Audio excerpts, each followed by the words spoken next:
సర్దుబాట్లు లేదా adjustments. More than one person ఉన్నప్పుడు వాడే పదం ఇది. ఒక్క మనిషి ఉంటే సర్దుబాటు లేదు, రాజీలు లేవు, ముందు ఒకడే.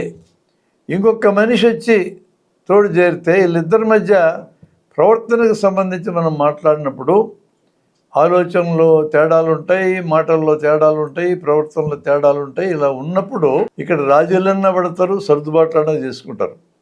రాజీ అన్నప్పుడు ఈ ఇద్దరు వ్యక్తుల్లో ఒక వ్యక్తి పూర్తిగా సరెండర్ అయి తన వాదన పూర్తిగా వదిలేసుకొని అవతల వ్యక్తికి దాసోహం అనడాన్ని రాజీ అంటారు.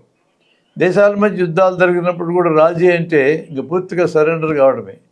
సర్దుబాటు అన్నప్పుడు అవతల వాళ్ళు కొంత, ఇవతల వాళ్ళు కొంత తరతమ స్థాయిల్లో తగ్గుతారు. అంటే తమ వాదన కానీ తమ స్టాండ్ని కానీ వదులుకుంటారు. అప్పుడు ఇద్దరికి నష్టం జరిగినా కొంతే, లాభం జరిగినా కొంతే పరిమితంగా ఉంటుంది. అందువల్ల సర్దుబాట్లు అనేవి ఎప్పుడైనా జయప్రదమైతే కానీ రాజీలన్నీ జయప్రదం కావు. మొదటి ప్రపంచ యుద్ధంలో పూర్తి స్థాయి రాజీ అనేది జర్మనీ పడ్డది, అవమానం కింద భావించారు. రెండో ప్రపంచ యుద్ధం దాకా జనాన్ని రెచ్చగొట్టి రెండో ప్రపంచ యుద్ధం వచ్చినట్టు చేశారు. రాజీలు అనేవి ఓ పగని సెంటిమెంట్ని రాజేసే అవకాశం అనేది ఉన్నది. కాబట్టి రాజీల కంటే సర్దుబాట్లు ఖచ్చితంగా ఉన్నతమైనవి.